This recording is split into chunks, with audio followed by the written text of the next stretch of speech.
Well, hello. Hello, I'm I'm Erin. I'm Holly. Welcome to Blunt and Blessed. Yes. How was your week? Good. Good. I think Tommy and I are just trying to get time in before he goes back to work, so like hanging out and stuff like that. So we'll see. We'll find out when he goes back to work soon, but we're trying to just get that time in and hanging out. Awesome. Yeah. How about you? Good. We've been going through some stuff here, so I enjoy that. That's actually my mom win this week is that Justin and I took 6 boxes worth of stuff up to Watertown to Angel's Attic. Nice. Yes. So that's my mom win. That's a Because huge one. how about you? You got a win this Cool. week?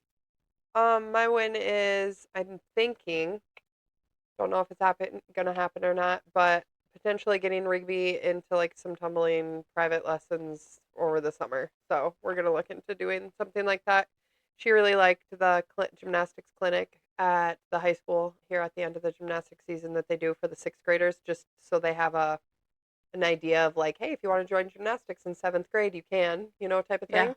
And so that was really cool. There were some people who had zero skills, and by the end of the week, they like were doing things. So it was really cool. That's awesome. But Rigby did it, and she's like, it's humiliating because I don't know a lot of things. So maybe if I do some tumbling, I could maybe do cheer or gymnastics or something Yeah. in the next. Even she said, even if I wait till high school and the next couple of years, I just do like some tumbling stuff or whatever, and have Layla help her and things like that too. Then maybe she could do one of those two things. So we'll see. Awesome. That's So awesome. yeah, yep, Well, folks, this is the episode. We've talked about this, we've referenced it, and we have put it off because I don't think either one of us really want to do it, but we're going to do it. So it's our yep. episode on grief. So we're going to talk all the things, right? It changes you whether you wanted to or not. Unexpectedly, It doesn't ask permission to no, change you, but just it does. comes in and does whatever it needs to and leaves, and you are left however you're left. And I think, right, it tests your faith most certainly. So Yep. yeah, so we're just gonna get into it. It's gonna be real. Bella Mhm. brought the Kleenex is over by me because they're over here. That's kind. She just Yeah. yeah, so Yeah. we'll see. Might be triggering, Might be set some. but hopefully some healing. It's always good to talk about things. Yeah. Real life stuff we're going to talk about too. Real life grief that we've dealt Mm-hmm. with, how we've dealt with it. Maybe it was right, maybe it was wrong, but it's how we did it, and it no judgment. Yeah, That's the biggest thing with grief yeah, is it's raw and real, and how you deal with it is not right or wrong. It's just absolutely. what you're doing. Looking to see my phone was going Yeah. off And because nobody knows how to deal with it. Again, we all experience grief. We all experience it in different ways. No one's an expert on it. No one knows how is the perfect way to deal with it. And so you just do what works for you in the moment, whatever moment that is. yeah. Yeah. And I think so often grief, right? And like especially like for me when I think of grief, I think of death, but not everyone. People you can grieve over lots of different things, and some people hold on to grief for other things, whether that's I've uh, dealt with grief lately of parenting stages in parenting. yes, yeah. Like So I that's think a huge thing that's too. fair. Yeah. So do you want to start with your personal I grief mean, stories? I have a few that like I can think of. Specifically, I think when I think of grief, I think of stages of parenting because that's been the most recent thing of like my kids are growing up and now they don't need me as much, and it's that identity thing and all of the things, but also just more so of like I just miss them. I miss them. I miss certain stages in their life and wish they would have been longer. You know what Yeah. I mean? That makes me sad watching videos of Rigby when she was little at like around that 3-ish age. She was so fun. Her little tiny voice was Mhm. just the cutest. And then like Jude at the age, when he was like that carefree, like 4 to 6 age where he just also too just a tank, didn't care. It's that innocence I think I miss of like when the kids were really little, all of them, even yours and all Mhm. of them playing together and hanging out, like they just had zero awareness of the world and they could just be completely free. And I Mhm. think that as you get older, it's not only are you grieving that loss of like that for them, but more so of like even for you. Cause like you're like I'm almost 40. So like I have those things happening in me, but then also like me having that desire of wanting to be able to feel how my kids in those videos felt Yeah. also and missing them at that stage as well. So I think there's multiple layers to it, but there's that, and then there's, I think, just friends dying, like Tommy's best friend dying for literally, he went to the bathroom. His wife went to the bathroom, came back, and he was dead. And just like how unexpectedly those types of things, happen.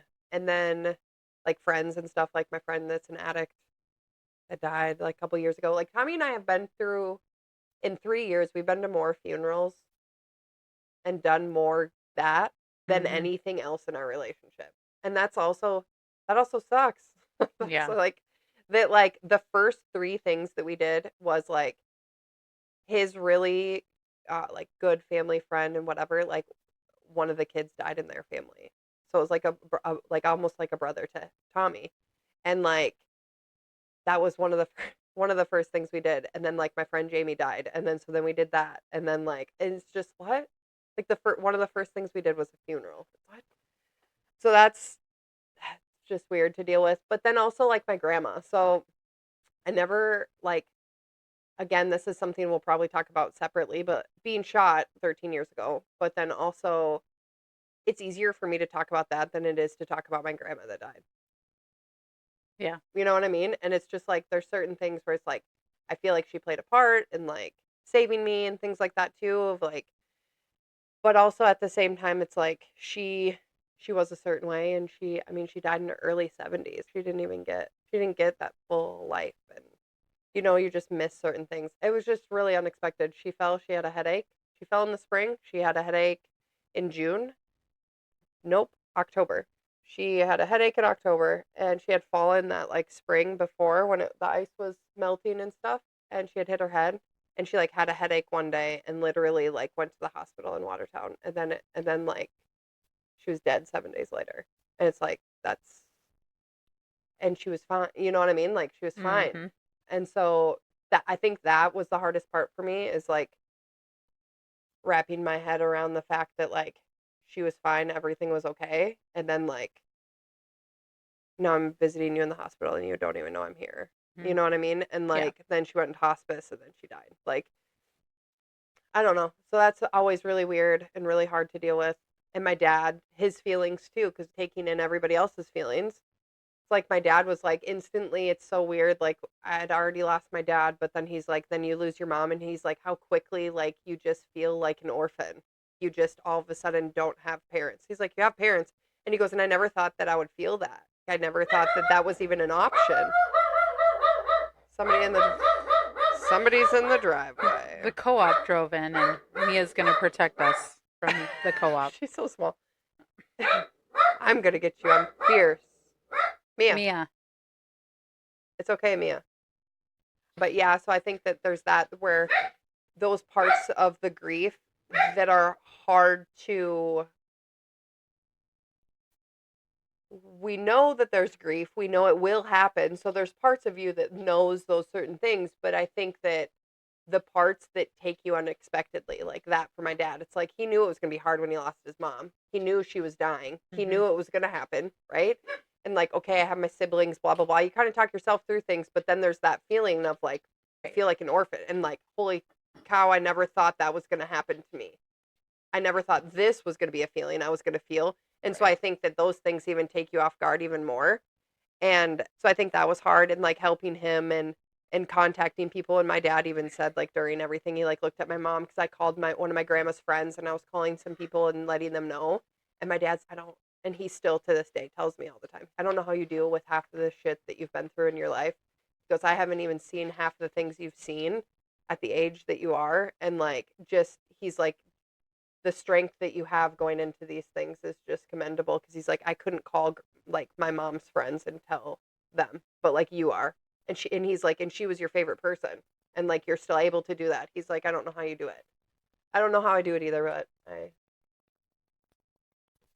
time and place, maybe, I don't know. I'm just like, maybe this isn't the place for this. I'm going to do this task type of thing, you Mhm. know what I mean? This is my job. I'm going to call them. I'm going to do this. This is how and I'll deal with all of that later in private, kind of a thing, you know? Mhm. I'm kind of that way, I guess, about stuff. Because I could see if someone close to me, if they, but I don't know how I would deal with it. But I feel like I would do that a lot, like privacy. Like, I'll ugly cry in private. But then I think about it and I'm like, yeah, I mean, you've lost a sibling and you probably just go, I don't give a fuck, I'm ugly crying. You know what I mean? Like, I mean, I feel Yeah. like, I mean, I can say whatever, but I don't know what it, how that would, and it's Yeah. about where you are in life too. Mhm. Like, I'm, I've lost my grandma in my 20s, but I might not lose my dad or mom or anything until I'm in my 40s, and I would handle it completely different. You know what I mean? Yeah. Well, because So, you've emotionally changed since then, mhm. And right? dealt with And other types of grief along the way in yes. between, and so you And you've been figured in out what therapy works. for a Yeah, long and been in time. therapy forever and ever, and yeah. Yeah. Well, I mean, I think so. I'm gonna start. So, like mine, like my first, like obviously, you have like great grandparents and stuff that Yeah. passed away, but my first years of college, I had a close high school friend who came back on leave from the military and killed himself. We had all been together the night before at his parents, hanging out. We were in the hot tub. We did all the things. We all left, and I mean, he was perfectly fine. And he ended up committing suicide, which was like, that was probably my real, like, first real experience with grief. And I think it was more so because you never know what's going on in someone's head Yeah. ever.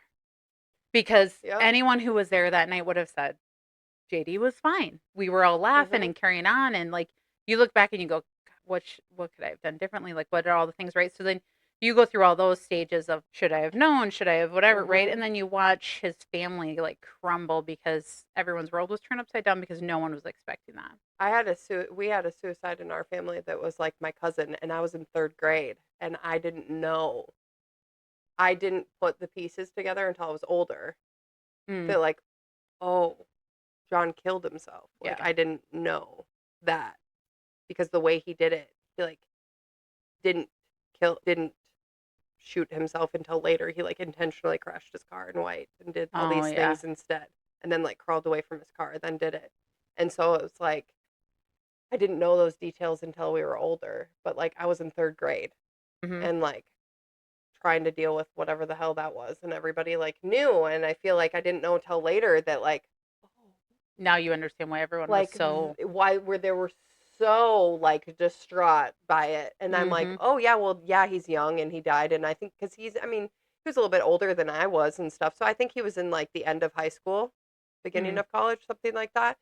And so I was like, okay, yeah, like my cousin died, like whatever, that sucks, but like I didn't really grasp it, like all of yeah. us younger like cousins and things like didn't really grasp it until we got older. Like a few years later, I feel like we were all like, oh yeah, that sucks. Mhm. Yeah, that's what happened. Oh, that's a dark place, Yeah. like yeah. Yeah, because you don't know. But I mean, probably, like, obviously, like my sister, which I think everybody, if you've watched any episodes, or if you know us, my sister died 10 years ago, but she, prior to her passing away, I gotta think, 3 years before that, she had had a stroke, which was in itself devastating because, like, she was super active. Like, she was actually night that she Teaching had her stroke, Zumba. yeah, she was teaching Zumba. So the Like, exercise is Jesus. terrible. Yeah. Anyway, I'm just kidding. Don't But exercise. that's what we Just joke kidding. about that. Yeah. But yeah, Don't she go to was Zumba don't class. go to Zumba. But she had been teaching Zumba and then just felt sick and right, like there's this whole so dealing with that because it changed her from then on. It changed her, right? Because like she never fully recovered necessarily. She was not really the same. Like her health after she had her stroke, her health was on a steady decline. Now her dying was a shock. Like no one was expecting that. When none of us were expecting her to die. No. She became diabetic, and so I mean, I think because she was in the hospital when she died, people assumed that she had been sick, but No. she wasn't sick. She was there for diabetes control. Like they were monitoring her diabetes, so she was in like essentially like swing bed. She literally said to Ryan the day before, I have a doctor's appointment tomorrow. They were hanging out. I have a doctor's appointment, or he was taking her somewhere. She's like, just so you know, I have a doctor's appointment tomorrow, and they're gonna keep me for my diabetes, like to Mhm. make sure it's controlled, but like they'll admit me to the hospital. And they had done that previously. And Yep. that's why she was like reassuring him, hey, I might be in the hospital tomorrow, but it's only because of this doctor's appointment and my diabetes check. And they Right. like monitor her food for like whatever, 2 days or whatever it Yep. was. And then they let her leave, with a plan or whatever. And so then he was like, okay, so thanks for letting me know, whatever. Yeah. And then he was like, I'll maybe come see you or whatever. And that's kind of why she told people, is because she wanted like people to come and see her, like, hey, maybe you can stop and see me or Yeah. whatever. Well, and I had been there. So I had been there that morning before I went to work. And then after I got off work, I had gone there and I was talking with her and I had waited and the doctor came around for their rounds at like 7 when they got done at the clinic. I had spoken with the doctor and like when I left, she was eating supper and Trey and Chris were coming. I was gonna I say he got done with literally, hockey or something. yeah, Yeah, like I left there, went to the store, drove home. We were living in White at the time. I literally walked in my door at home and got a phone call from Steph, who was her nurse. And so my brother in law, for those of you that don't know, is hard of hearing. And so anytime Shannon was in the hospital, my number was there as an emergency contact because sometimes Chris doesn't hear or he doesn't necessarily always understand everything on the phone. So that's just the way it was. So she had called me and she said, you guys need to get back here right away. Shannon, I found her unresponsive. And so, like, it was like, what? Like, I left her. She was sitting you're like, upright. I We were was just there. joking around. And I said, I would see her, I was going to stop before I went to work the next day. But just as quick as that. And by the time, so I had to call my brother in law and my mother to Yeah, tell them that she was unresponsive. And by the time Justin and I put the girls in the car and got back from White, she was gone. Like, yeah. And Ryan was at an apartment. He was at our apartment by Ohms, and he drove across town because he like mhm. got the call probably from your mom. Your Yep. mom probably called Ryan and was like, hey, Shannon, you need to go to the hospital, whatever she said. And yeah, by the time he got there, everybody, yeah, it's strange. It's strange how it's like, hey, and that's just like that's like Tommy's friend. Yeah. Like he gets home from hockey, has a headache, whatever. She goes to the bathroom. He's standing in the kitchen. She comes back out from like going to the bathroom, and he's like already gone. Like literally nothing they could do. What? Yeah. And there's not, I mean, Ugh. it's just, and from that, right, we've had all of these things that have like everything compounds. My grandfather passed away, like Shannon died in January, he died in May of that year. So he had been sick. So we actually, when you talk about grief, like we had already grieved him. He had a massive stroke. Oh, let's see, like 12 years prior to that. And so like Justin nor my kids ever knew him and you either Me neither. No. prior to his stroke. So Mhm. like all of us grieved because he was the fun-loving guy that, like Oh he was man. still he was rollerblading the day that he had his stroke. So I mean like we grieved him because we grieved the person that he was, right? The jokester, the life of the party kind of guy. And then we grieved him again after he passed away because then It's then hard. you love the next version of that person and then they die. And so but Double. obviously he had lived a very long life and so it's different because my sister was 41. She had a lot Yeah. of life left, right? And she left my brother-in-law and at the time Trey was 8 years old. So Yeah. you're leaving an 8-year-old. And if you're a parent, like you can't imagine that, especially as a mom. Like think, like so I think for me, like I grieve.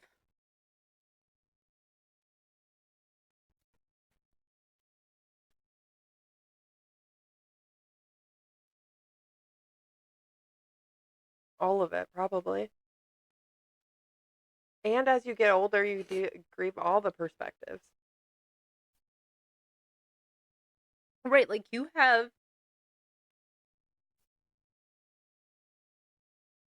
like especially when like she was my best friend. So you assume that person is going to be there for everything, right? Every Right. milestone, Every kid's every thing. Yeah. right. And also for like Trey, so like everything, and I know people get all crazy. We'll talk about this in another segment here, but like people don't understand. Like for me, because Shannon and I were so close, like I felt a certain responsibility. And so being there for Trey is like my way of trying to make up for that, but at the same time, like grieving that piece because it's so unfair. Yeah. It's so unfair. Like it's unfair to him. It's unfair to it's unfair to all of us, right? Everyone. Like Yeah. it's unfair to my mom. Like no one ever wants to bury a child before yourself. But really, like that's as a No. parent you never plan that. So like I can't imagine like I know the feeling that I have losing my sister, but I can't imagine like my parents, right? That's a whole nother level. Or like Chris. Like you can't I only know how I feel. But like you grieve each time something comes up, like Yeah. Every single thing. right. His graduations after that, like his middle Mhm. school graduation, and then now his graduation coming up, and then every sporting thing, and how he's not at the parents' night, and like Right. things like that, where it's just like you're just reminded of it so Mhm. often when things like that happen. Like Prom, like all the right, like all the yeah, things, like someday when he gets married, like yep, just all of those things. and But it keeps I feel like with that, like when somebody is a parent like that. So like I lost Ashley in high school, like losing a friend like that, but like she hadn't grown. So I mean like mhm. there's a different type of grieving where it's like, she didn't get to graduate high school and she didn't get to get married and her dad doesn't get to walk her down the aisle and things like that. But she wasn't grown enough to have a kid where then like there's this all of those things like the recycling of like that grief Yeah. every single time something happens of like grieving the loss but being happy that this is happening. And I feel like I don't know if you do this, but I feel like beating yourself up about the fact that like you're sad or grieving something at the same time that this thing is happy and I should be happy. You know what I Yeah. mean? But I am happy. And I know your mom would be happy. But I don't mean to bring down the mood, but like realistically, like this is just, you know what I mean? Right. Like, I don't know. And I don't know if that's a thing, but I feel like It that's is. how I would feel about it of like, Mhm. I don't want to feel sad right now, but like but there's part of me that does. And like, Absolutely. yeah, I don't know, feeling Well, and bad even about it. just the things like even when that's the person like I don't know, like my family is crazy sometimes. And she was a person that I could call and Oh, I call yes. Sherry and Sherry has stepped into that role as my older sister very well and Yeah. I'm very thankful for her. But that was Shannon. And like Shannon understood and it's not that Sherry doesn't understand it because obviously we're the same family, but like in specific, like with my brother and my mom and like things like that, Shannon She understood was in a way that there. right, like no one else is ever going to understand because Right. they weren't there, right? They didn't grow up in our house. They Right. didn't so like and then I lost that. So then it's like a whole nother like I don't know. It's really hard to explain, but it's like losing a whole nother piece.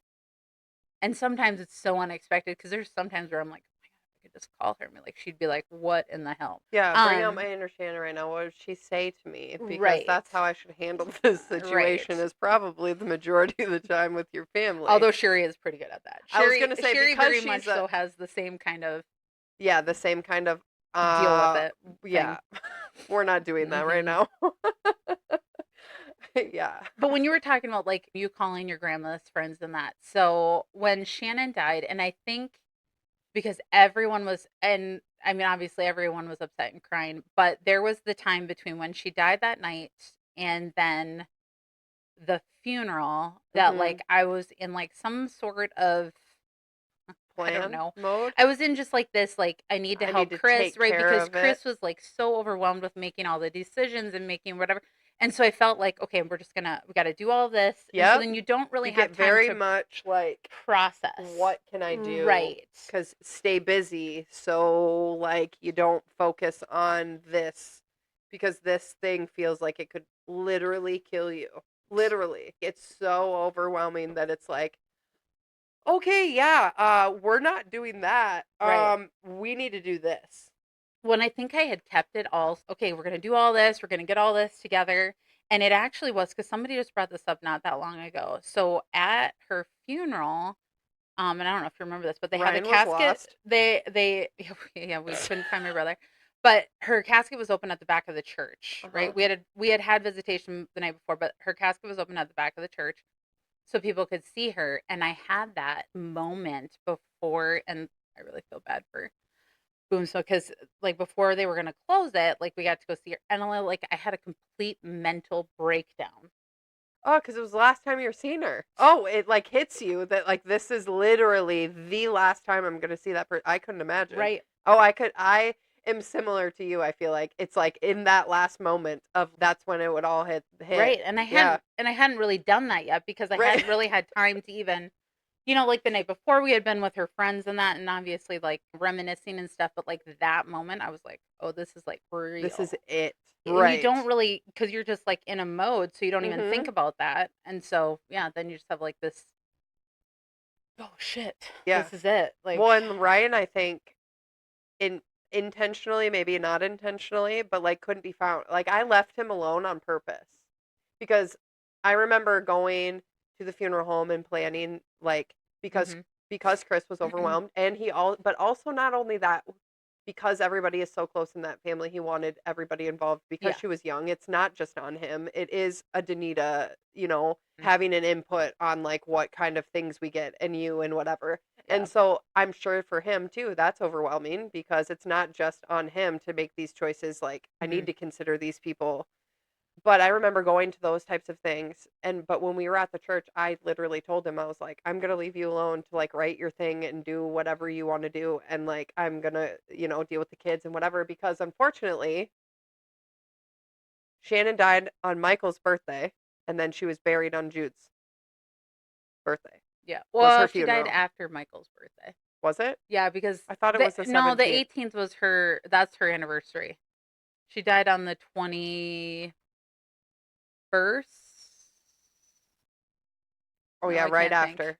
Yeah. Yeah, right And after then her funeral was on Jude's Jude's birthday. birthday. Yeah. Yeah, and so then that's a thing that like has Yeah. been a thing in the family and whatever. And I think it's only because Jude wouldn't have known. I think it's because everybody in the family is so close and it is talked about that like he then knew when he was older that like that was on his birthday.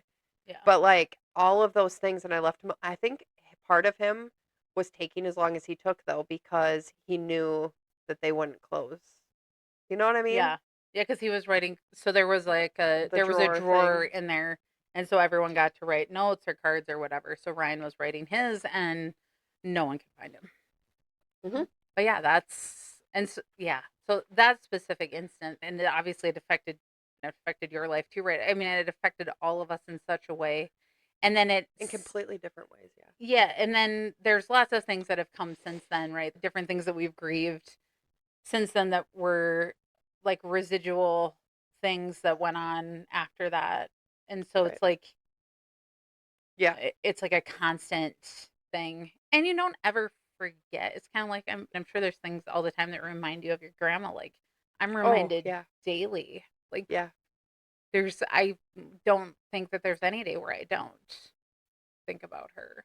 And Well, for and I sure when even I get a call from Trey, like yeah, naturally that's just I don't know whether subconsciously or whatever right. that's what I think about. But And that's the same with even like Ashley, like her dying when I was a junior in high school and how traumatic it was and like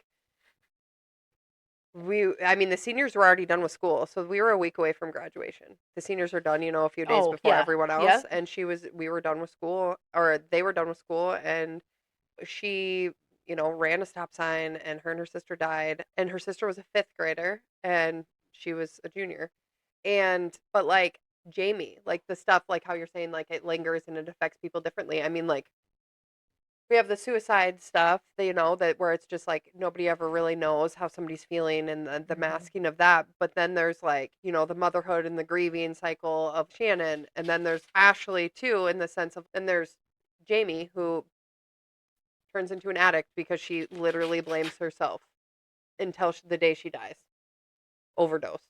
Because literally from that point on, from the age of, I don't know, 18 years old until 34, and then it's literally affected her the whole time.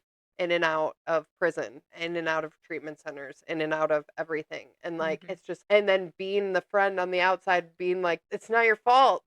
Like hmm it's just not your fault, like everybody made the choices that they made, but she just couldn't get out of it. You can't get out of that mindset. And then her too, like the whole time of my friendship, grieving my friend Yeah. who's not my friend anymore. And like, so she died in the end of June, right before her birthday at the beginning of July.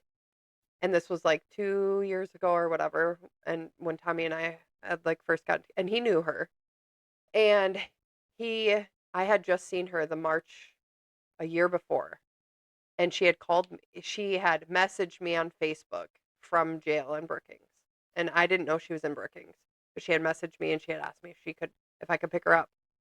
And all the time, she would always call me whenever she was in jail in Brookings, and she knew I would always bring her pens or word searches or whatever. And there was never, and I think she did it. And she knew my dad and I both. My dad was always like, "Yes, I'll give you money. You go get Jamie, whatever, it's fine." And I think it was just she just knew that like there was genuinely zero judgment from me and my dad, and I would just help her. You don't need to continue to hear that you shouldn't be here. You know that. You know what I mean? At a certain point, it's just, we're not going to talk about it. And I'll just help you in the state that you're in right now. And you just want some pens to like get through jail? Sure. I'll buy you some pens. Mhm. And like, so she called and asked if I could pick her up. And like, I had seen her prior and she like looked fine. And that day she like didn't. She was like gray. Like, you know how like people say like drug users look gray and like whatever. There's zero color. Like, that's how she looked. And I dropped her off. And she had to go to Walmart first, and she went in and whatever, and then I dropped her off at Starlight, at the casino at Starlight. And I just told her, I said, I was like, you know that you can call whenever. And I had set a boundary previously that was like, I don't want you high at my house. My kids are little, type of thing. You're more than welcome to come and see me and my kids, but like, I don't want you high at my house, and I don't want you using or something. There was some boundaries, whatever. And so she didn't call a lot, but that day, and I told her too, I was like, you know that you can come over whenever. My kids are older now. We can hang out. You can come over. I'll cook you supper, whatever. And then she's like, yeah, no, no. And then I stopped her when she got out of the car and I said, you know, I love you. And then she said, yep, and I love you too. And then she left, and then I never saw her again. And then Tommy said, because I said, I didn't even know she died. This is what sucks. I didn't know she died, and somebody reached out. I saw on her Facebook somebody had tagged her, and they were like, we're going to miss you. And I was like, excuse me? So then I contacted this girl on Messenger, and I was like, hi. I was like, hey, I'm friends with Jamie. I don't know if you know who I am, but like, what happened? And like, whatever. And then she goes, I know exactly who you are. She talked about you all the time. And yeah, she did die. She overdosed or whatever. And all these people were reaching out. And so I had no idea that what I was doing, the few little teeny times I was doing something and whatever, or I would check on her randomly, that like she talked about it and was like, I have this friend that, Cares. yeah, no matter what, has like just will be there. I don't have to talk to her for however long. And if I need something, she'll be there. So like that's good to know and feel, but also at the same time, it's like she's just. I guess with addicts, there's that little thing where you can just go, at least they're not suffering, because there is. To me, addiction is like suffering on earth. You just see it. Mhm. You know what I mean? And Yeah. they are just suffering. And so that's hard, but there's a small part that you can go, and I think Val probably can sleep a little better at night.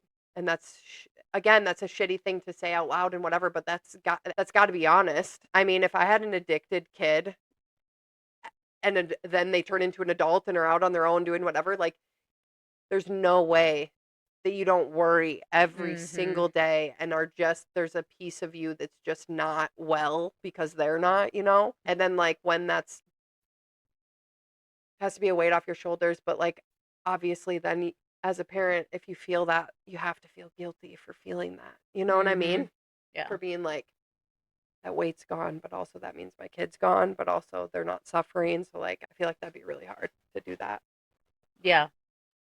It just sucks in all the ways because there's so many different ways that people die and at different Mhm. stages that like there's no right way of grieving it or the feelings you get from it or any of that.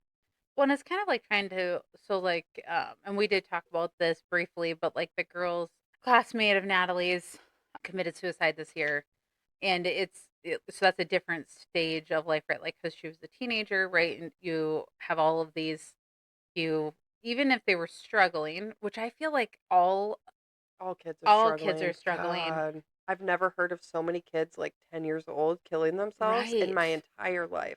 There's a lot to be Oh, said for the social media realm and bullying and things. bullying and Yeah. yes, and all of that. But you have a different, so then you go through this point of, and I knew her, her grandmother was a member of our church. She had been to our church, right? And you know them because we're in a small community.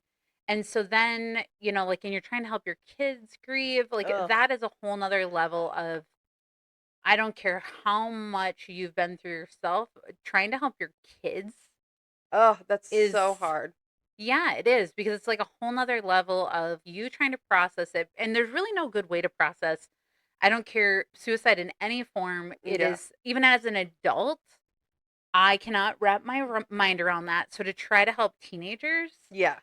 to get With through a that when kid? you don't have Yeah. answers, and then you have, especially like Natalie, who has anxiety already, right? So you have a child who already has, struggles themselves, and then you add that, it's like a compounding thing, and then all you do is worry because you're like, oh my gosh, if Is I'm this missing gonna signs, right? Yep, Am I missing right. signs? Am I doing everything? Even because I am sure her parents felt like they were doing everything they possibly Yeah. could. So it's like, so then, yeah, it brings a whole nother level to the grieving process because you don't really know how to do that. And you're not, no one prepares you for that.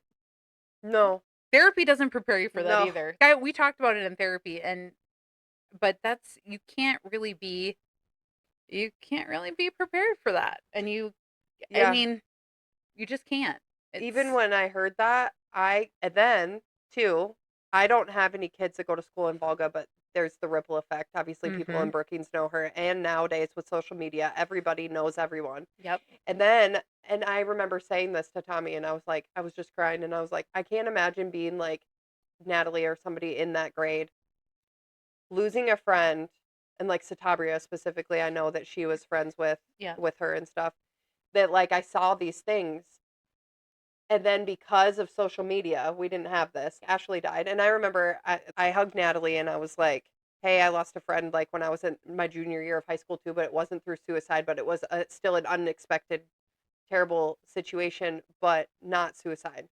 And nowadays, though, they can just watch things over and over. Like I would, it's helpful, but it's also like maybe it's the '90s person in me where it's just like where it's like I only want to see so much. Yeah. But then there's like everybody, all of the like if everybody in their grade created a video of this girl, then that's all they would watch and see and like whatever. And it's so overwhelming Mm-hmm. too. It's like the loss itself is dramatic and like shocking and overwhelming, but then you have like all of that Mm-hmm. too, where it's just like constant. And I don't know how you would deal with that. But I do remember being in my garage after that too, and I remember telling Rigby, and Tommy was in the front seat, and I looked at Rigby and I said, "You know that you can talk to us about anything, right?" And then she was like, "Yeah," and she gets out of the car, and I go, "Look at my face." Mm-hmm. And I was like, "I am being dead serious. Even if it's you feel like you want to hurt yourself and you want to kill yourself and you know that it's quote unquote wrong to be feeling that way or whatever, Yeah. that you know that you can talk to literally anyone.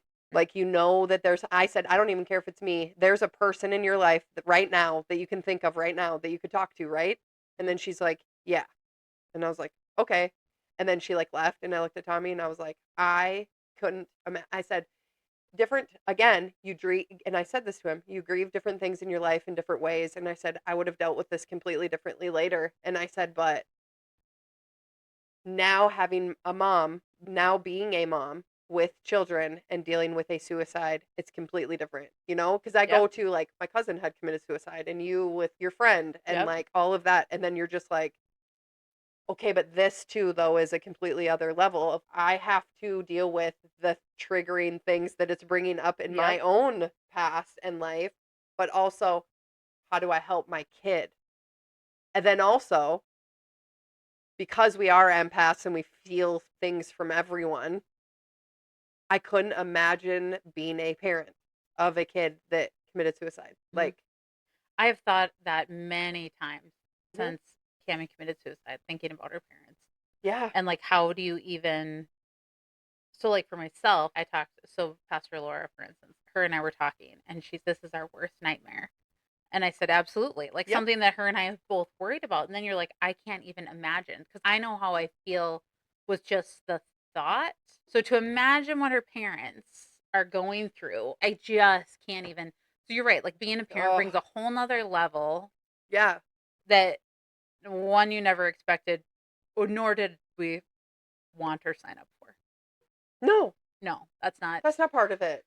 But you do hope, and I think this goes into our next thing. Like I know that like for Cammy and her family, like faith has a stronghold on their family, and I'm my only prayer is that that is helping them through.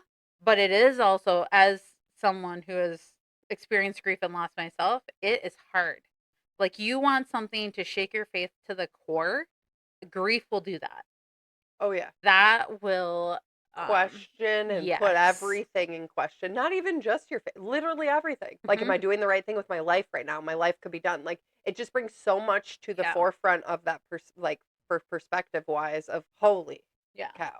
Well, and I never so, like, a lot of people and I know, like, my brother, for instance, Yes. and my mom too, like, Angry? the anger towards Anger. God, especially, like, I don't. that is but they and I know lots of people out there Yep. who experience that. I myself, I've never been angry towards God. Have Same. I questioned my faith? Losing my sister and going through some of the, pardon me, bullshit that we have gone through over the last 10 years, there have been many days that I'm like, what is going Uh on? huh. But I've I'm with you. not where I'm Not like, angry. no, not No. angry. And I've never been like, screw this, I'm giving up on my faith. Right. But more so like, What does this why, mean? right? Why? Why am I going through this? And What am I supposed to learn from this? right. Like, what are you trying to show me? Like, that frustration, me too, Yes. of just show me Right. already because that frustration, not like anger, but like, okay, I'm clearly not getting something. Right. Could you make it even more apparent or whatever? Yeah.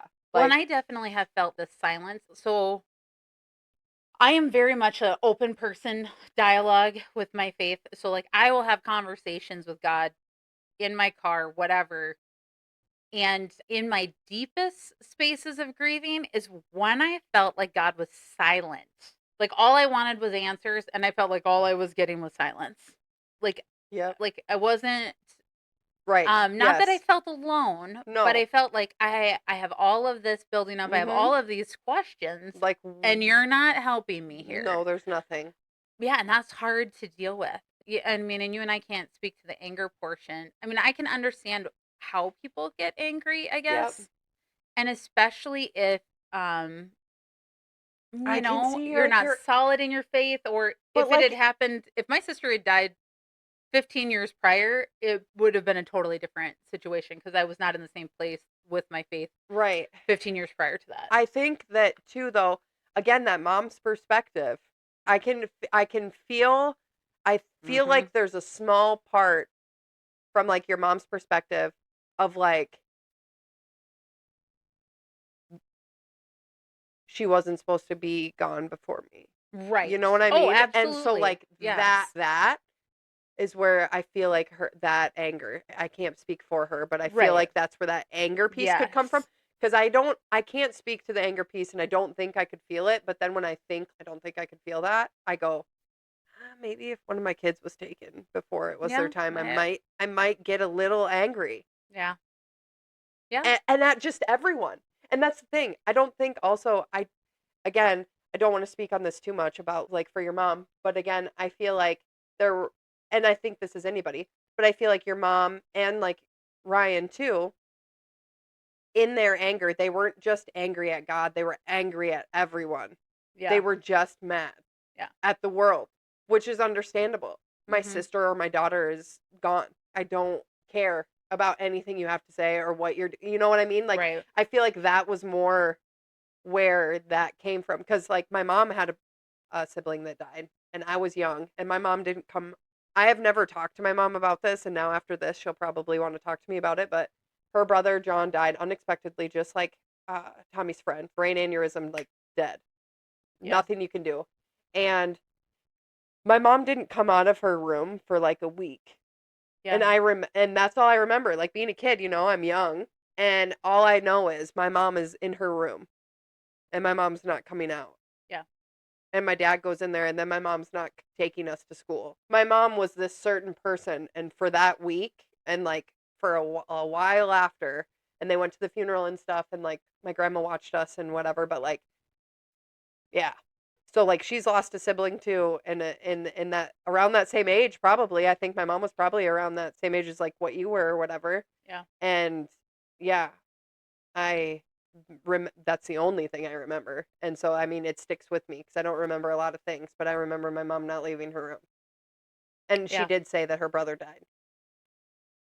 Yeah. Well, And and there was that like anger. You want the world to stop though. That's the right. whole thing too. After I was shot, I had my kids 3 days later and I didn't eat, like I just kept going.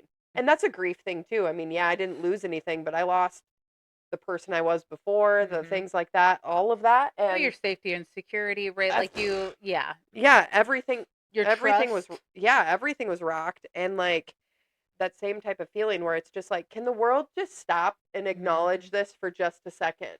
But like everything keeps going. And I think that it's fair to say people don't grieve for as long as they should. No, and And I think that's everyone. that's the reality is that I feel like in this current society that we're into is you don't have the time to grieve properly. No. You just don't. And when I didn't even speak to this, but like so before I had Natalie, I had a miscarriage. And that was probably like as a mom was like my so when you said that your mom was in her room for a week, that's what reminded me of because I literally didn't get out of bed for like an entire week. But I was in college at the time.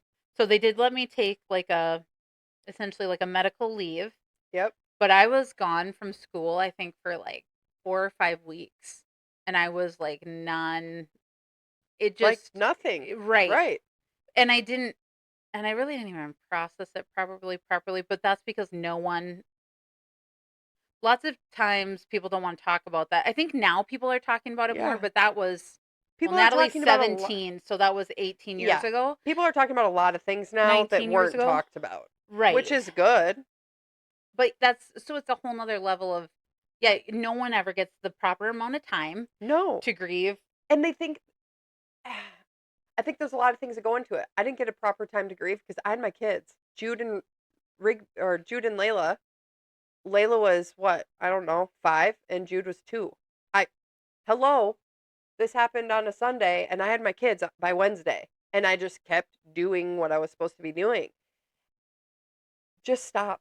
And there was this is the first time I'm saying this out loud and this is for everyone in the world to hear now cuz I'm saying it on this, but there was a small part of me that wished I was hurt more. So I could have been in the hospital. My mom was in the hospital. My mom Yeah. was in the hospital for like 2 or 3 weeks. Yeah. She in my brain in the comparison of you had a second, you know what I mean? To like Mhm. deal with whatever the hell this thing was that just happened to both of us. But like I went to the hospital, thought my mom was dying, got flown both of us to Sioux Falls, separate helicopters, separate rooms. I'm alone. I'm 24, 3, whatever. And not sure if my mom's dead. Hope my kids are with their dad. Hoping Jude's with his dad and whatever. Don't know where this guy is. Hadn't found him yet. Might still Mhm. be trying to kill us or someone else or something. And then like, oh, here's some stitches in your boob. Here's some pictures of your whole body. Here's some stitches of your or staples in your head, blah blah blah, arm, whatever. And then they're like, we need your clothes for evidence. We need this and that. So I have no clothes. And then they literally are like, hospital's on lockdown. Still don't know where that man is. But guess what? You're free to go. I'm like, huh? You don't even know where this man is. I can leave? And then they're like, yeah. And I go, I don't have clothes.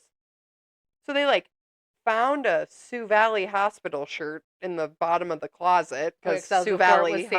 Hospital. Yeah. Yeah.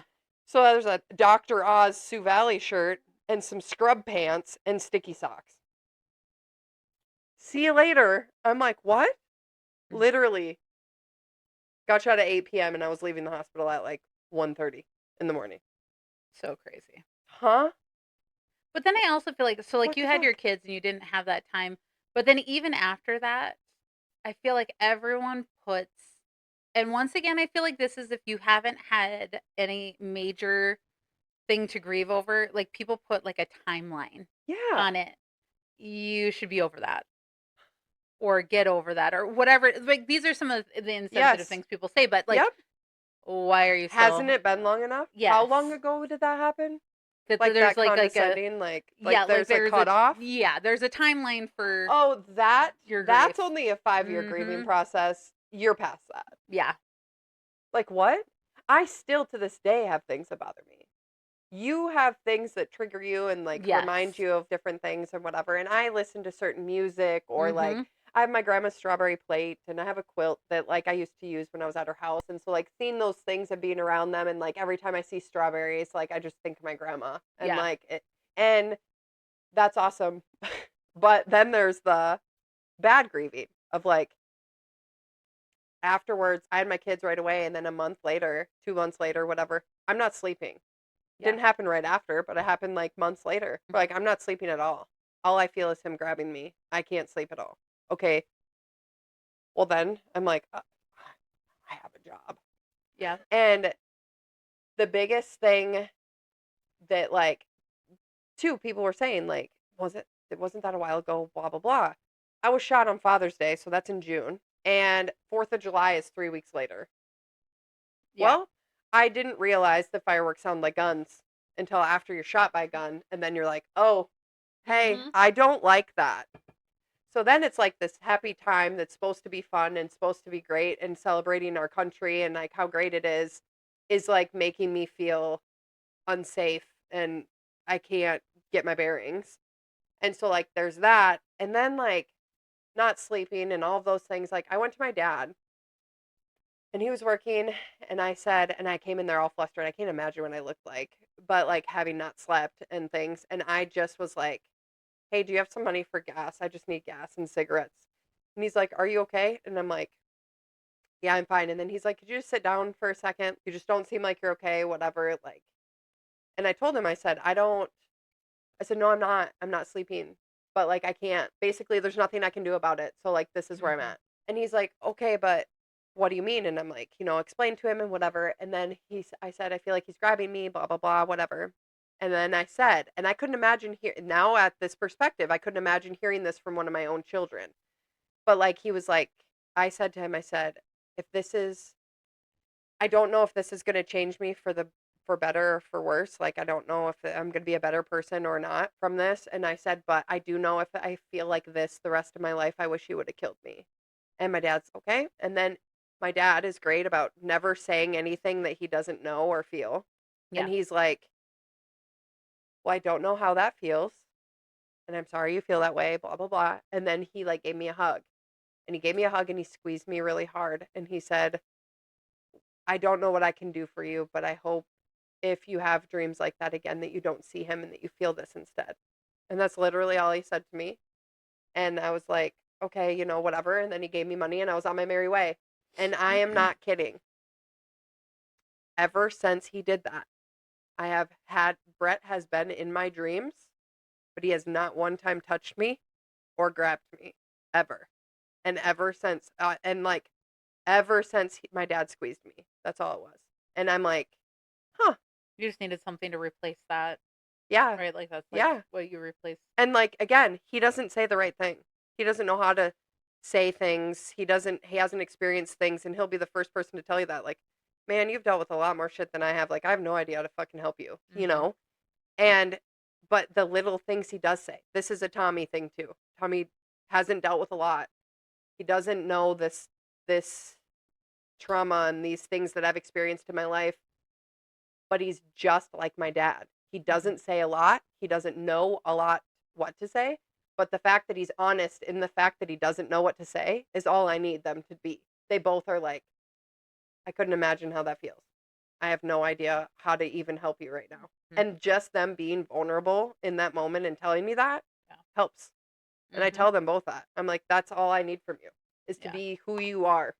Mhm. And yeah, because Tommy has said that too, and then I like cried one time at him, and I was like feverishly writing like a hate letter to Brett and whatever in my journal and stuff with headphones and just zoned out and like crying and whatever. And then I was like, I couldn't imagine if somebody had hurt you this way, Mhm.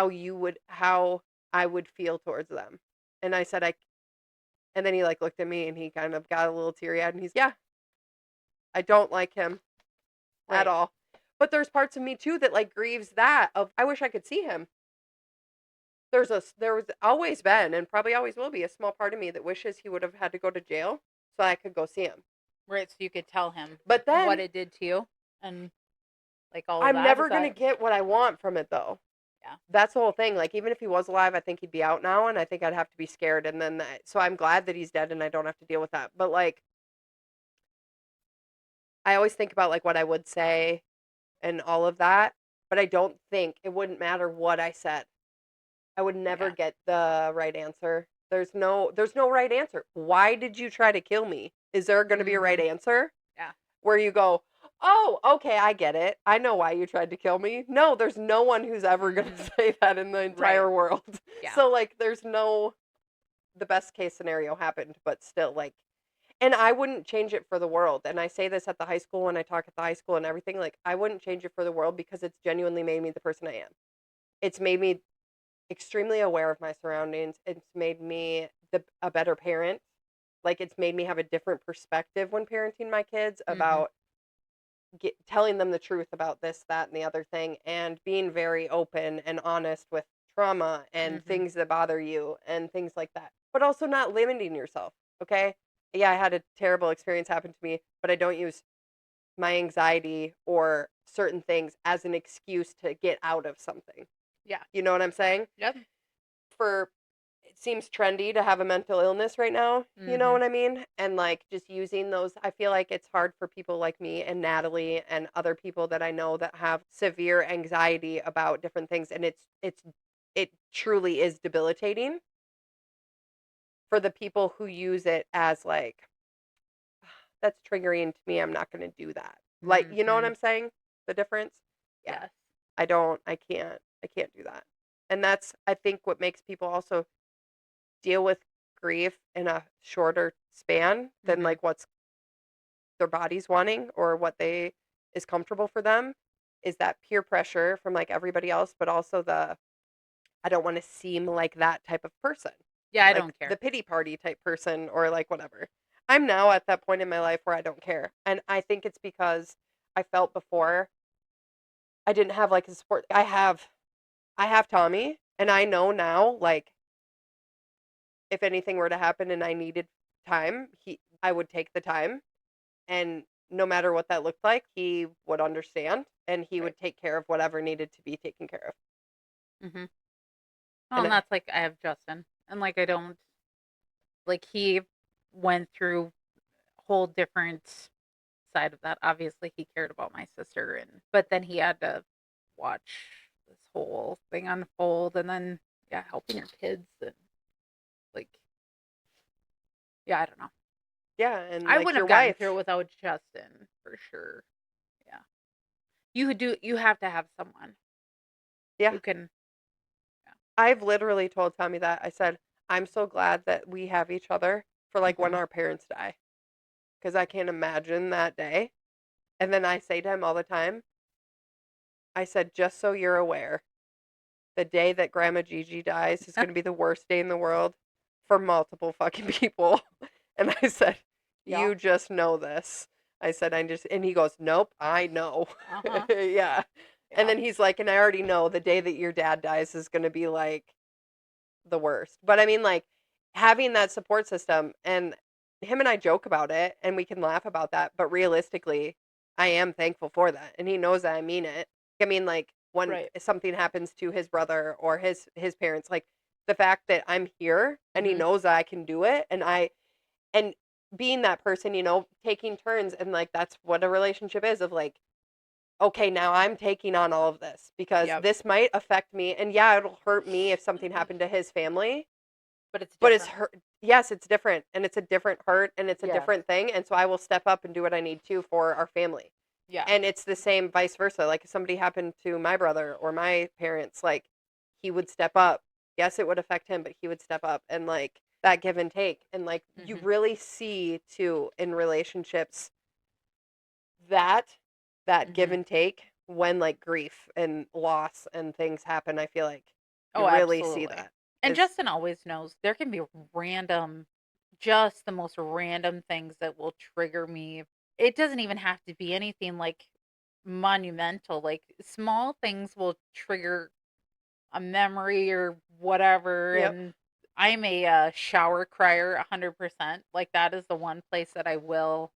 And I think it's because like your family doesn't see you, but Justin can always tell. Yep. But, like, that's, like, my one place that I'm like, "Okay, it's just me and no one else is in here." But yeah, he can always tell. Mine's a car, like Yeah. listening to music, and if it just gets me, I just Yes. live in that feeling. This morning, I was crying. I cried this morning for a song that's that song that's I'm all right. Got a beautiful day, not a cloud in sight, so Oh, I guess yep. I'm doing all right. That song Yeah. like made me tear up today. And I think it's just because she genuinely is just so like it's awesome outside. It's Yeah. great and like I'm just going to love this and I'm good. It just like I really felt it this morning. I don't know why. I told my dad when I got to his house I was just like tearing up for the song and I really like it. I'm like Yeah. haven't heard it in a long time and it Mhm. just made me feel really good and like that's where I think I cry.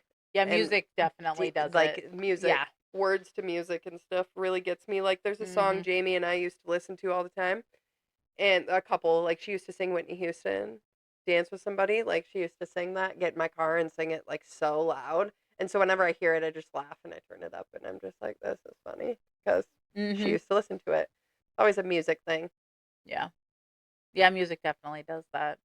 It's also I feel like music is healing too. Like it Yeah. helps you. At least it does for me. Like it helps in the healing process. And sometimes it even helps you like emotions you didn't realize you were carrying, like a certain song will bring that out or it'll Yeah. whatever and then you're like, "Oh, that's what that All is." yep, or all of a Yeah. sudden you hear it and it's the same song you've heard 100 times and you hear it in a different way or Yeah. you see a different perspective of it and you're like, "Oh, I didn't realize that's what they meant," or like, it Mhm. just clicks all of a sudden. Yeah. Yeah, music is a thing for us. Yeah. But I think so like trying to get through to the other side to try to see I don't like the whole like trying to see the light again because it's Yeah. not like I ever went dark. But Dark, yeah. although I did, I mean, and I didn't even really talk about that, but one of the things not I mean, I can drink socially, but like after Shannon died, I drank a lot of wine. And I know people joked about that and whatever.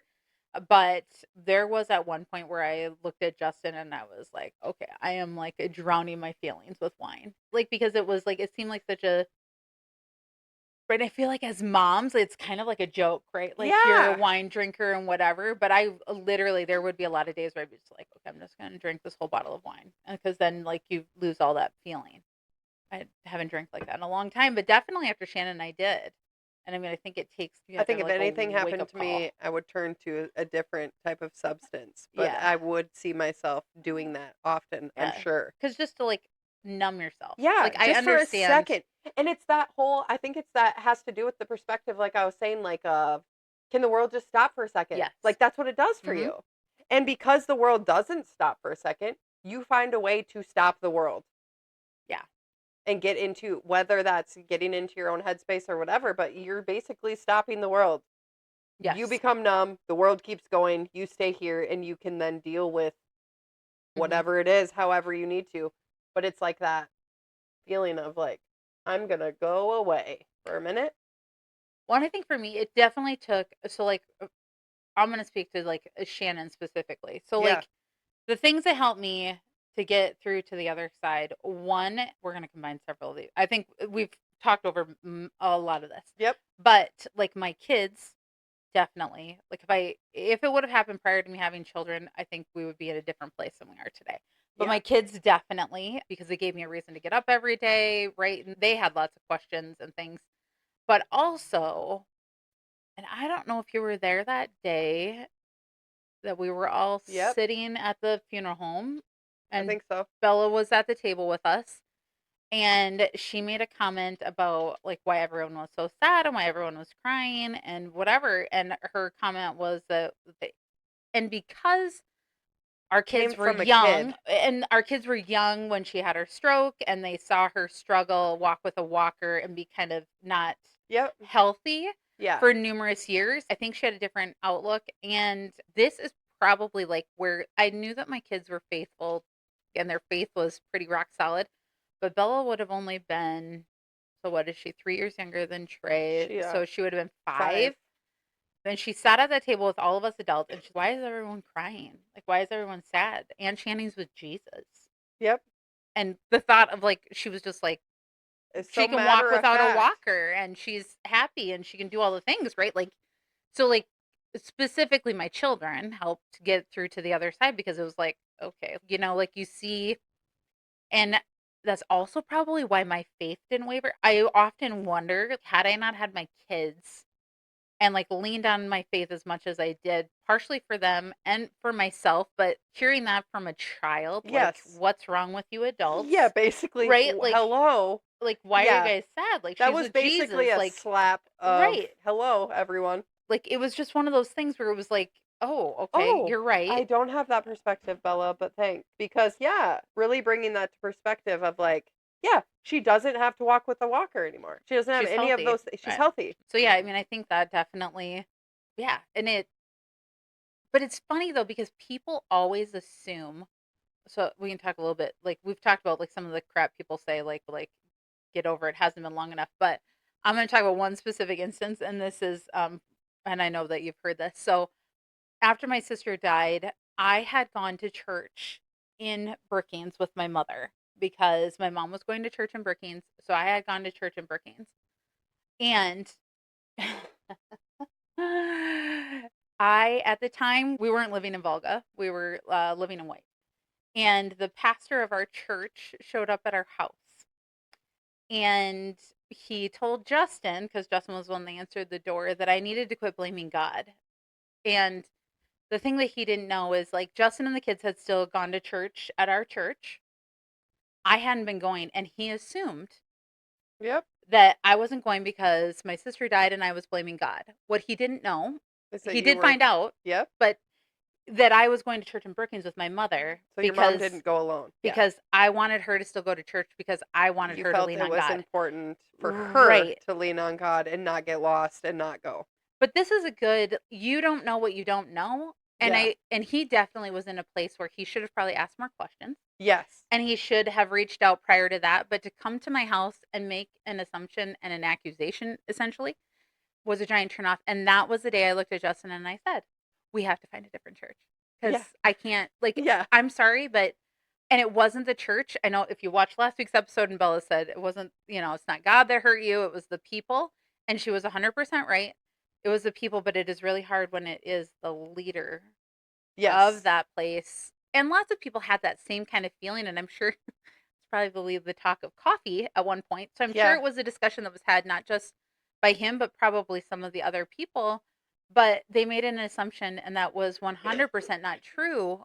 Like, I was caring for my mother Yeah. and making sure that, because to me it was really important, because I didn't want Her her to to feel slip alone. away. Yep. Right. Or And feel yes, alone and I or wanted her yep. to keep her faith and like lean on that, rather than fall into like a depression and whatever. And so, but people assume things, and then they say things that are totally false. And Yep. so, but I can't imagine too. I often think about that conversation and think, what if I was in a place where I hadn't been going to church because I was questioning my faith, and maybe I hadn't been going to church? That would That have conversation would have been the nail in the coffin. I would yeah. have never gone back there. Oh, I was gonna say for some people it could also be different. Oh, They could take it as you could be like, oh, they noticed that I'm not there. oh, Maybe they yeah. do care. Whatever. I could see it going either way. But I think if you care, you approach You it don't do it differently. that way. Right. Yeah, That yeah, it's a yeah. different conversation then. I feel Yeah, like it's that's a a next it's a him talking to Justin at church and being like, "Hey, what can we do to what support can yeah, you? how can we help with Are there, Aaron? yes. Like, is Like, there something you need from us? you don't Like, come we're to, here if you whatever. You don't come to the house and act yeah. bleh. Mhm. I also think that another thing to help with grieving is to genuinely talk stories. Stories, Yes. pictures, talking about it, memories is a really cool thing. Yeah. And I think that in talking like that, I think that helps generations. Again, I think photo albums and pictures and like it's weird and all kids always make fun of grown people for having it. But there's going to be a point in time where loss and funerals isn't like how we do it with like Right. our parents. And I'll miss that. Yeah. Because, like, there's so many stories that I have heard from just sitting around and going through my grandma's pictures and looking at whatever, Mhm. hearing from my uncles and the friends and the everything, all the stories and the everything that, like, is very cathartic and, like, so Yeah. healing. It's Mhm. so healing. And you don't even realize until you, like, leave it. But I mean, like, you're crying and you're laughing and you're whatever, and everybody's around and you're drinking maybe or whatever. And it's so cathartic, and I think it's something to do with, like, why, bonfires and things like that are awesome too. Because Yeah. then you just, like, the banter and the things that come from it that are Mhm. just, like, you can't redo. You can't remake it, you can't whatever, you can't even retell those stories Yeah. in a different setting. You can, it's just not the same, you know what I mean? Yep. And so I think that is a huge thing that, like, really helps, and I think that really helped specifically for, like, my grandma and things like that. That really helped. And looking at pictures of Jamie and Ashley when we were in high school together. One thing that Tommy didn't realize was going to be a thing. Again, you get reminded of these things all the time. But like Tristan, he plays hockey. Oh. Ashley's little brother. Mm. And of course, like Todd and Tracy were married, whatever. Both of their girls died at one time. Like I couldn't imagine also too, like you have two kids and both of your kids Yeah. die at the same time. All of the kids you have, that's also a thing. But then she got remarried and then she had a son and like years later and he's in high school and plays hockey and Tommy coaches him and Tommy has said to him and Tommy's very about respect. You look at people when they're talking to you, those types of things. And he very much said to him, he said, Tristan, there might be times where I can't look you in your eyes and it's just because you look like your sister. You have the exact same eyes and eyebrows and whatever. Like it's just hard for me. And Yeah. he's like, it's not because of anything else. Just please know if I don't look at you, it's because of that. That's what you're reminding me of. And yeah, and it was really cute because Tristan came to hockey, I think it was last year, and he came to hockey and he had a picture on Ashley's birthday. He brought it in December sometime and showed it to Tommy and he was like, "Hey Tommy, my dad wanted me to show you this picture." And at the time I don't think he knew. And then because I think Sean wanted Tommy to explain it to him. So he Oh. was like, "Here, show this to Tommy or whatever. It's of your sister." And then he's okay. I'm not sure if he explained, but anyways, Tommy was like, "Oh yeah, that's me and your sister." And he's like, "You knew my sister?" And Tommy's like, "I loved your sister. She was great. She was awesome."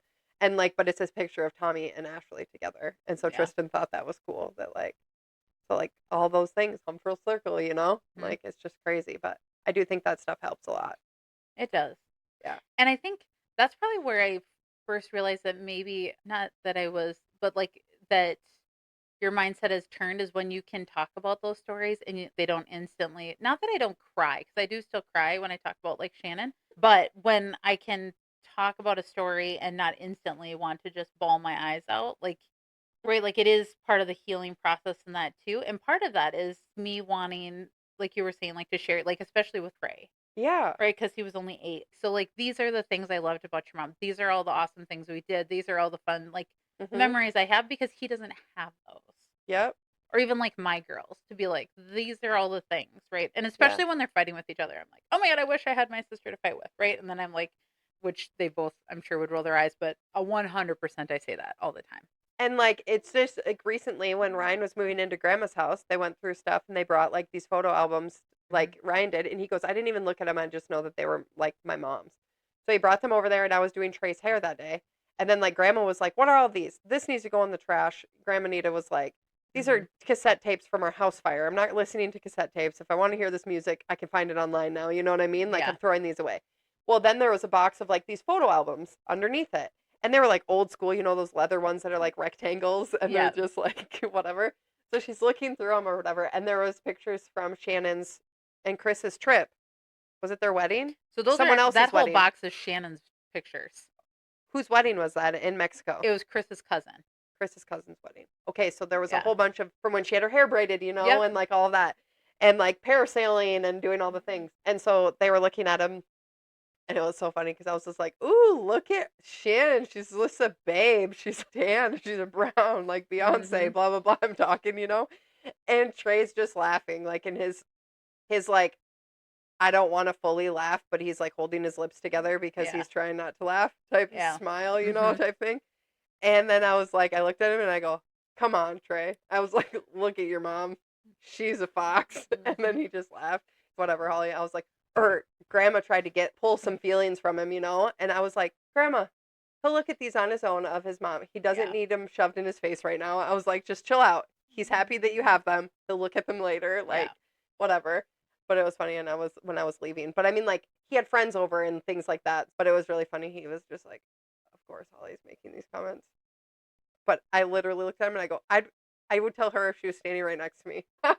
I would tell her very much, "You're a babe, Shannon." But yeah, Like these kids don't know that because who has photo albums anymore? No one no like. one. I have pictures from when the kids were I little, still like print pictures. babies and stuff, but yeah, you don't print them like you used to. Oh, I still print them. And Layla got that bug from me.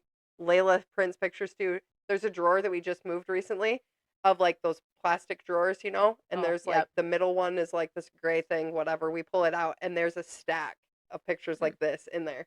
And they're all of that Layla had printed. And I have a bucket full of like pictures I had printed. They're not in albums, but they're actual physical pictures. Yeah. I love printing pictures and changing pictures, and I'm a weirdo like that. But Layla's the same way. Rigby, I think, is too. Well, the girls have lots of pictures because we've needed them and that, so we do Oh, print yep, lots. And then you have lots of extras, but yep. yeah, like the old school albums like we grew up with are I just need not to buy a a whole thing bunch. of it's really hard to even find them anymore. I mean, I'm sure it's because people Mm, don't print pictures. mm-hmm.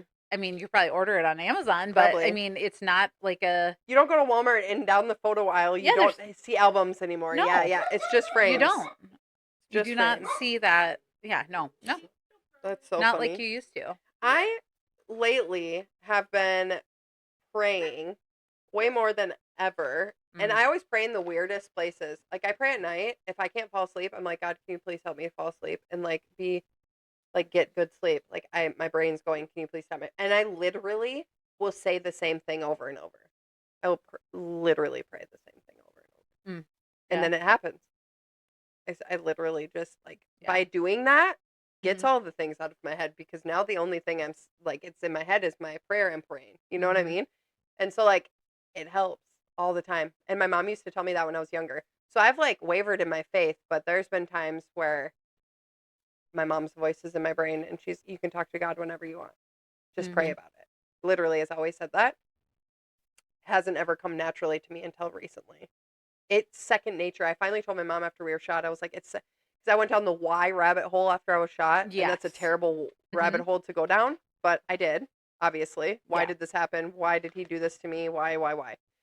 And so because of that, my mom was like, just pray about it. And I'm like, it's not that easy for me. You grew up with a pastor for a dad. My Right. dad's not a pastor. I'm not sure if you've met the man, but he's Uh, not a pastor. So I didn't grow up that way. It's not second nature to me. Like, did you bring it up multiple times in my life? Sure. But it wasn't like ingrained in our right. whole household and how we ran our life. You know what I mean? Uh, Like, and so but just, it was a different thing. And so I think too, in us dealing with that, my mom also, again, has a different perspective. But as much as I was on her ass, thanks, mom, I guess, about like, that's not me, that's not what I want, that's not the answer I want from you right now, just pray about it. No. Can you just acknowledge my feeling? Like, I yeah. just wanted something different. But because she did do her Tammy thing of just pray about it and like whatever, at the time it pissed me off, but now looking back, I get it. And what she was doing, like, again, is because of that. I used to Yeah. say too, right after I was shot, before I had therapy, that I was only saved because I was in my mom's house and she loves God as much as she does. I Mm. literally said that. And my mom's like, "It's not how this works. God saved you for a reason. You didn't get saved because you were in my Christian home." She's Yeah. like, "That doesn't make why would you, do you hear yourself? That's what you sound like. That doesn't make any sense. And you would never believe that if anyone else said that to you." She's like, "Holly, that's not." But she was like playing her organ, like right beforehand. My Mhm. mom is like playing hymns on her organ and like talks about God openly at home. And like, I never was like that before, you Yeah. know? And so a lot of things have come from it, and I wouldn't change it for the world. But like praying, Mhm. praying's a huge thing. I used to tell Layla when she was going to the Catholic Church with Travis, I was like, don't listen to those rules. Mother Mary didn't do shit. She carried a baby. That's all she did. I was like, you don't have to talk to her. You can talk to God Himself whenever you want. Yeah, You you don't don't. have to. So I used to like, I used to just tell her all the time, just all this stuff. You can talk to God when you're going to the bathroom. You can Mhm. talk to God whenever you want. You don't have to be kneeling in a special place or whatever. And Mhm. that's the biggest thing I wanted all of my kids to ever know is like the simplest thing. If we believe in God and you can talk to Him whenever you want. Yeah. Jesus died for your sins, blah, blah, blah. And so, Mhm. like, we have this. And so they do. I think they do. I'm You like, hope so. I think you pray about it. I think they talk about it. Rigby's got these post-it notes around her room of Bible verses she likes and whatever. And so one can only hope. And two, like Obviously. obviously our faith has gotten us through it. But we Holly and I talk about this openly, but I'm gonna say it again. Like therapy is not it's not a weakness. No. I'm sure there's lots of people out there who think therapy is dumb and whatever, but You're dumb. That's what I yeah, I say. mean it's At what point do you just get to the point where you just tuck your tail and you go? Because it just works. Like, my whole thing is like, okay, call it whatever you want. You don't, okay, don't even call it therapy. I'm gonna go talk to my friend. right. That's basically what you're doing. And I've always grown up too with being like, knowledge is power. Okay, so why don't I have some knowledge and some tools from you or the girls or Mhm. from a therapist or whatever your title is? I don't care. Right. But all of this wisdom from anybody that I can get wisdom from so that then when something happens to me, I can make the best decision for me because I have Mhm. all of these experiences from others or Mhm. tools or whatever. And why not have that? Like, Yeah. have a great, huge, giant toolbox of tools from anybody in your life. That's how I've always explained it to my kids too. Like, I didn't equip my toolbox until I was older. I think you should equip your toolbox way Mhm. sooner so that you can deal with things that may be better than I did. Yeah, I think that yeah. It's a Well, and huge part of that thing. is like how we grew up too, right? It Like is. you grow up like my kids are not growing up and your kids aren't either. Like No. they're growing up in a house where therapy is normalized. Yep. Like if you need a medication that's normalized. We're not In the hiding those world we live in, things. yeah, Like now these it's are talked about. this is the real life. Yep. We're going to therapy if a doctor thinks you need a medication to balance out whatever's going on in your Well, brain. look into it. That's what we're like Yeah. we're going to do all the things Yep. to help you. But it is hard when you've grown up in a different way, but I do really think once shit hits the fan, people go, "Oh, I wish I had that." And once they go, I've even experienced this with people who are older than me, like around your age or even a little bit older than you, of like that because they're still borderline. Like Mm, your age and a little older is still yep. borderline of persuadable. Yes. We'll say your mom isn't. My No, parents most aren't. adults, like Most most of like our parents' boomers, age are yeah, yeah, they're no. not into it. But that other you can persuade into going, and usually once they go, they're like, yeah, I should have maybe done this a long time ago. I think Mhm. I think this is gonna help. You know what I mean? Mhm. Especially when you find the right person. When you're younger too, and you have that mindset, like when I was younger and my parents made me go when they got divorced to make sure, blah blah blah. The lady I went never again. But also it's because my mindset already I didn't want to go. Yeah. So I wasn't open. I didn't give her a fair shot, realistically. So, I mean, you have to be ready and it has to be the right person. You kind of have to have the two. Like, you know Yeah. what I mean? Well, you have to find someone who fits your personality. Yep.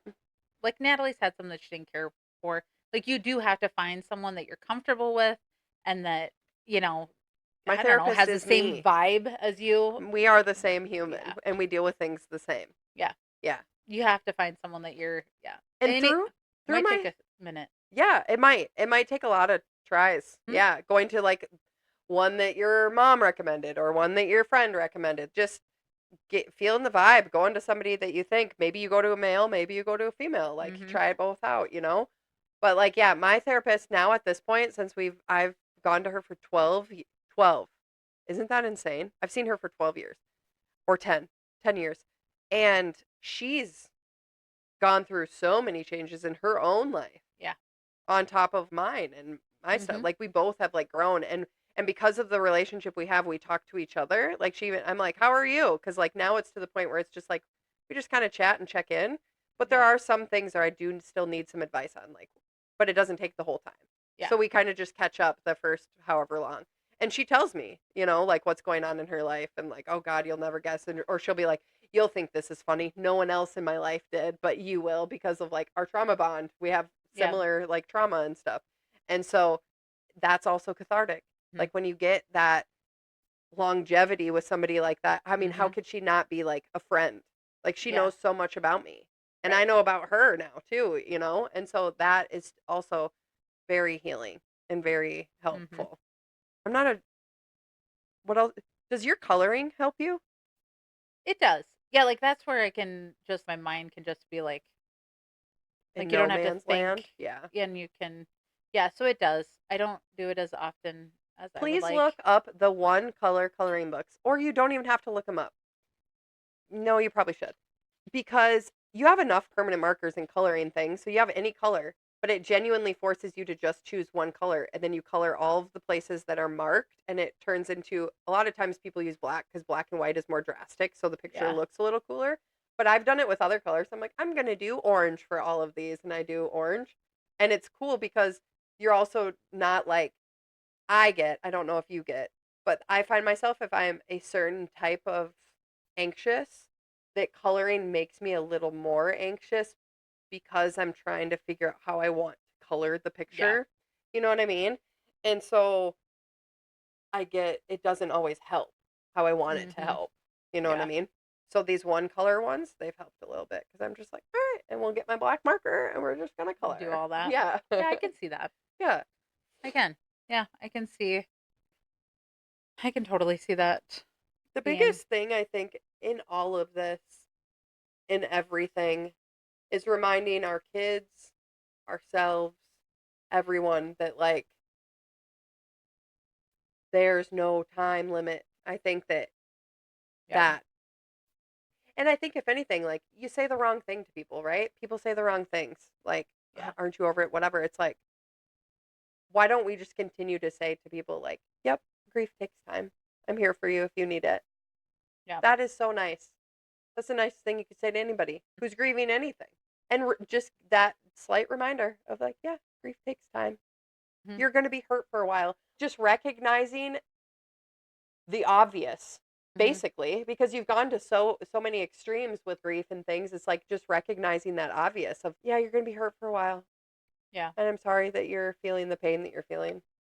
You Yeah. know what I mean? Like just saying those things. Like, could you Mhm. imagine if everybody in that line at Shannon's said stuff like that? Yeah. And like, if you saw people months later and that's how they said that to you, Mhm. you Well, I don't know? like the time whatever.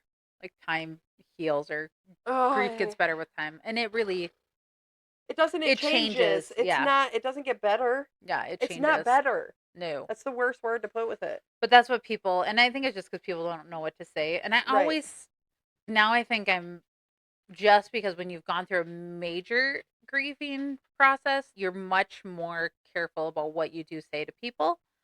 But if you don't know what to say, just don't say anything. It's better for you to just not say something or just to let them know that you're there, but then just don't say anything. Because seriously, Yeah, because don't. you're going to stick your foot in your mouth because you're just going to try to say something and it's going to land the wrong way. Yeah. So I have our Bible verse pulled up here for it. Okay. You want me to it's from Psalm I like some. 34:18. This one's also highlighted. This was also part of our yeah, Oh, look yeah. at you. I have written in the from the Girls and I's devotional series in January.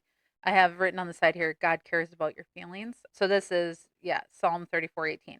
The Lord is close to the brokenhearted. He rescues those whose spirits are crushed. Cute. How true.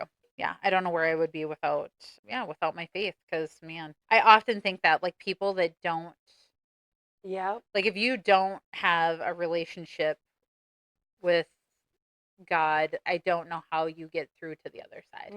My friend that I don't talk to anymore, that like Faith was some of the reason why we stopped talking to each other. There were multiple times where years after I was shot, a few years probably, I was functioning better about like my anniversary and my shooting than she Yeah. would. Mm.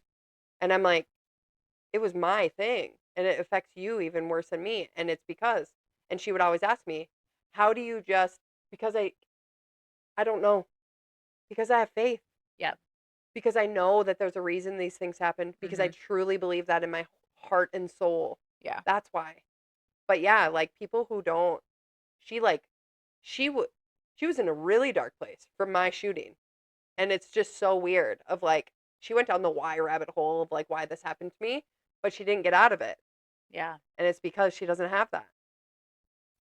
Well, and it's also like, I don't know how you ever get over someone that you love and care about. You can't properly grieve if you just stay in a place of low if you don't have faith, because like I know in the end I'll see my sister again. Yep. Right? Like, At the but if end of the you don't day, have that, I yeah, don't if you know don't how have, I you know. Yeah. like how do you continue. I can get That's through why every day knowing that that the end game is that we're all going to be together, they and don't that's have a silver lining, no, Erin. yeah. That's the thing. Like Mhm. they don't have that silver lining. They're just Right. in the dark. There's no, I don't know how people do it either. That is so overwhelming. And that's why we share Jesus with everyone. Yes. Right, Bella? That's Okay, why you we need share. to do Jesus take the wheel. Oh, yeah, Jesus take the What's wheel. yours? Let me think about it for a Okay, minute. my Jesus take the wheel is Tommy's going to work here soon, folks. Take the wheel, Jesus. We'll figure it out again. It's just a hard adjustment. I'm Yeah. starting this new job and then adjusting to that. I got to figure out how to get Opal to daycare on Tuesdays and Thursdays because he's been doing it the whole winter. So I have to like adjust again to go, this is my turn now. You got to leave And a then the little weeks, earlier. yep, in the weeks where I have the kids, I have to like go drop her off, come back and get the kids, then go to school and then go to my job. So I have to leave a little bit earlier. So I take her for, because she's a psycho. I can't have the kids in the car. They don't like that. But yeah, so that's my Jesus take the wheel is the starting the new job routine and Mhm. him going back to work routine is like all happening at the same time. Okay, so my Jesus take the wheel is also what my mom went, and that was early, like going through stuff. Like I'm just like, Purging, how do you get it. get so much crap accumulated? Like, As you're purging and feel good about it, you're like, but how did we get here? or like, why were we keeping this? Like, there's just so much of that where I'm like, You're like, seriously, why, yeah. why am I So looking at this right now? 100% that's my Jesus take the wheel. I'm like, what the seriously, but Right. yeah. All So, right. but remember, whatever you're going through, we're Jesus here is for you, there. but Jesus is there for you Yeah. too. So if you want to drop something in the comments, you can give us, if you have any helpful things for people that are Tips. grieving, Yeah. feel free to leave those in the Yeah. comments. Even if you think it's ridiculous, it might help Mhm. someone. It might, Yeah. because they might be like, They yeah, might try. I could I'm really trying try that. that. Yeah. Yeah. So, Even if you're or Aaron your and you Jesus. say, I just drank a bottle of wine for about 2 months after, and then I finally got out of it. I That's not mean, a good idea though. whatever you have for your tips. I don't recommend that one. I don't Yeah. recommend it either, but I mean, it might have helped for a hot sec. So I'd get yourself some gummies. gummies are the way to go. Less. I'm down for it. That's probably less. Yeah, Yeah. I would. Otherwise, feel free to send us any ideas for Yeah. episodes that you might have, especially with summer coming up. Questions for our kids if you want to know certain things from any of Yes. them. Yep. If you have anything special you want to ask any of the kids or us, Yep. you can either put it in the comments or email us at bluntandblessed5@gmail.com. I just want to remind you that all the work you do is holy. Everything, whether that's laying in bed because you're grieving yourself, doing laundry, Sitting, doing nothing. yeah, Whatever. taking kids from place to place, trying to Mhm. manage all the schedules, all of it's Touching holy. grass, whatever. You're Yeah, doing. everything's important. Yeah, Yep. absolutely. And what else, Erin? Jesus, or I love you, Holly loves you, Yep. but Jesus loves you more. For sure. You guys See have a ya. great week.